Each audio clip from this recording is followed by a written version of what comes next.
So this is volume 2. It starts with the summer between junior high and high school and then goes into high school pictures. So a few things from the summer and then right into high school. So this one has more variety in types of page protectors because in high school I tended to have a lot more of the wallet sizes and different things like that. So I've added a few more of those in this album than the first volume, but I'd like the idea of adding more of those throughout the whole book.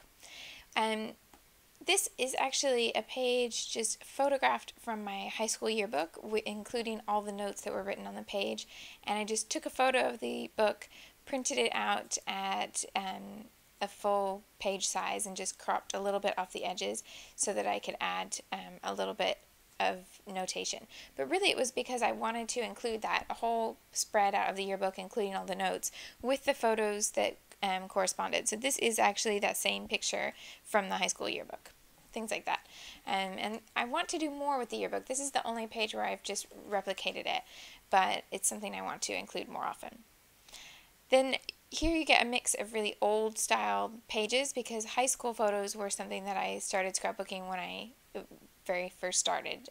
So I have a lot of plainer pages like this, and this was in a stage where all of my journaling was always typed on the computer, but I would do handwritten titles. Interestingly enough, the handwritten titles have survived a lot better than the cardstock from then because that has really faded. So, but I'm okay with it all. I don't mind that it's a little bit faded. And so there's a section here of different high school activities that are all in that sort of similar style, all 8.5 by 11, all cardstock, and no pattern paper at all. This is something that we used to do on layouts to make them a bit more formal, or if you had lots of photos that needed multiple pages, is that we would cut a little window and put vellum. So you cut both sides. It's two separate pieces of cardstock. Cut the window in the same place and put the vellum in between, and then you ended up with this little window effect, which is something to keep in mind. I think you could really bring that up to date and use different things. You could put a little fancy die cut on top of the window or something. When I see people's Project Life albums where they've left an empty pocket and just put something see-through in it or something smaller than the pocket itself, it always reminds me of that technique. Anyway, then here we go into pages that are more modern. Now this photo has already appeared here, but because this was very early on, my journaling is very who, what, when, where, why kind of thing. Very much just the facts. And then I just felt like I wanted to write about it in a different style, so I didn't mind going ahead and scrapbooking it again.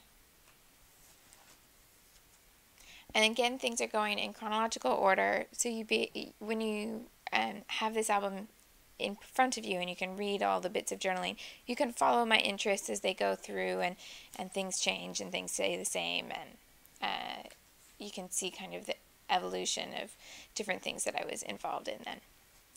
Then I get to some places that look like this. Here's why. I have an older layout. This is from 2001. Very, very minimal and sparse, a lot of white space. And then I have a layout that's maybe a year or two old, a year and a half. And this has lots of writing, a lot of pattern in the embellishment here, even though there's only one photo.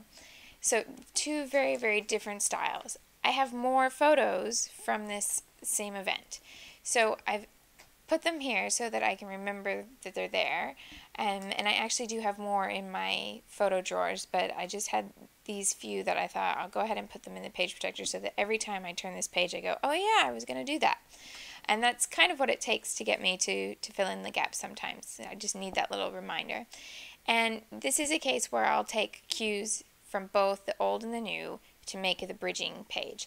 So I'll take something from here, maybe the use of vellum or maybe that burgundy color, and then I'll put it with something from this. So off the top of my head, I think I might go with a craft cardstock background, but use burgundy as an accent, and maybe bring in something like the lace that's here. Maybe in this case the lace is printed on the paper. Maybe here I'd actually use real lace to kind of take a little bit from the new, a little bit from the old, and bridge the gap a bit better.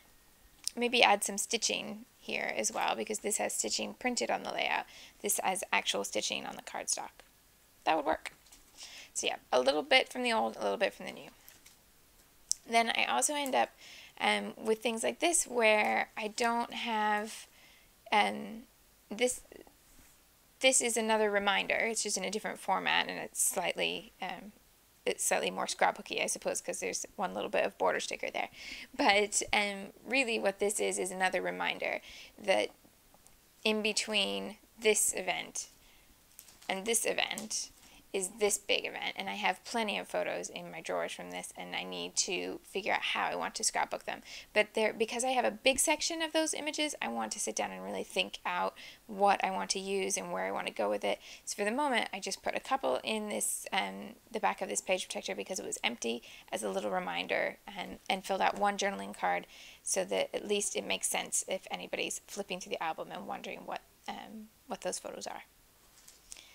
This is a case of making the page first, realizing I haven't left enough room for writing, and then taking plenty of space to write the rest of the story. I love when I can use that sort of balance and then take all the extra embellishments and put them on the other side. I really like that look, and it's something that I like to go back and add to my albums more often than I do. So sometimes I just sit down and say, okay, today I'm going to find 3 pages in my albums that need more space for the writing, and try and find the scraps and stuff to make this.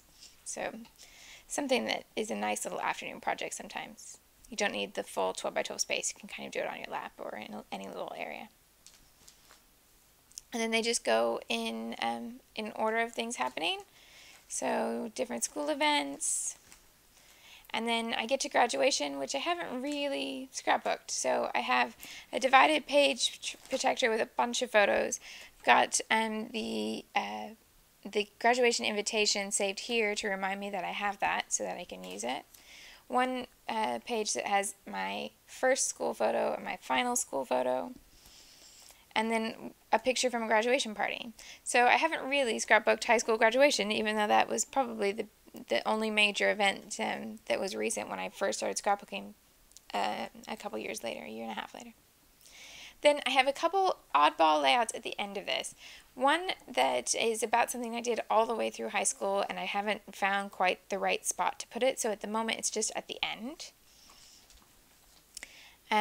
This one is also kind of, this is about the whole last year, so at the moment it's kind of just sitting there, but perhaps it should go before graduation. A couple of university pages, because I don't have a full university album, and these are very old layouts. But very dear photos and things that I certainly want in my book, but they don't look anything like the way I scrapbook now, but that's okay. And then a couple layouts that are actually post-university, but only just. So this one was only about a year later, and this was right at the very beginning of starting my my first real proper career type job.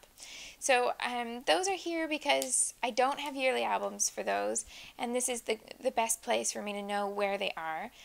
Somewhere down the line, I'm sure they'll end up in an album that's not an early years album, but for the moment, that's a really good place for them to stay, and I don't mind that there's just kind of a little bit of randomness at the end, because I know I'm going to come back to that.